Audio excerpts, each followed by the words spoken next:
இப்போ வந்து பேஷண்ட்டுக்கு என்ன மேம் ப்ராப்ளம்? அவங்களுக்கு பிசிஓ இருக்குமா? பிசிஓ இருந்தா குழந்தை பிறக்காதா மேம்? முதல்ல பிசிஓனா என்னன்னு தெரிஞ்சுக்கோங்க.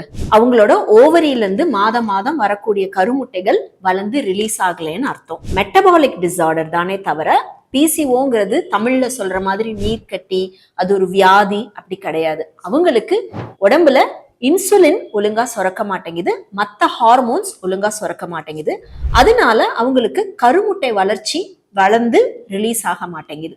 ஸோ இதுதான் பேசிக் ப்ராப்ளம். பிசிஓ இருக்கிறவங்களுக்கு குழந்தை பிறக்காதா அப்படின்னா பிறக்கும், ப்ரொவைடட் அவங்க ப்ராப்பரான ட்ரீட்மெண்ட் எடுத்துக்கணும். அவங்களோட உடம்ப வெயிட் லாஸ் பண்ணி மெயின்டைன் பண்ணணும், டெய்லி எக்ஸசைஸ் பண்ணணும், சாப்பாட்டுல கவனம் செலுத்தணும். அதுக்கப்புறம் தேவைப்படுது அவங்களுக்கு கல்யாணம் ஆகுது அப்படின்னா அவங்க நம்மள மாதிரி ஒரு ஃபர்டிலிட்டி டாக்டரை பார்த்து ட்ரீட்மெண்ட் எடுத்து ட்ரை பண்றாங்க அப்படின்னா கண்டிப்பா அவங்களுக்கு குழந்தை பிறக்கும். அதனாலதான் அந்த ட்ரீட்மெண்ட் பண்றதுக்காக அவங்க நம்ம கிட்ட வந்திருக்காங்க. ஸோ அந்த ஐடியா வச்சுக்காதீங்க, பிசிஓ இருக்குன்னாவே குழந்தை பிறக்காது அப்படின்ற ஐடியா வச்சுக்காதீங்க. பிசிஓ இருக்கு அப்படின்னா லைஃப் ஸ்டைல் சேஞ்சஸ், ப்ராப்பர் ட்ரீட்மெண்ட்டோட டெஃபினட்டா அவங்களும் தாயாகலாம்.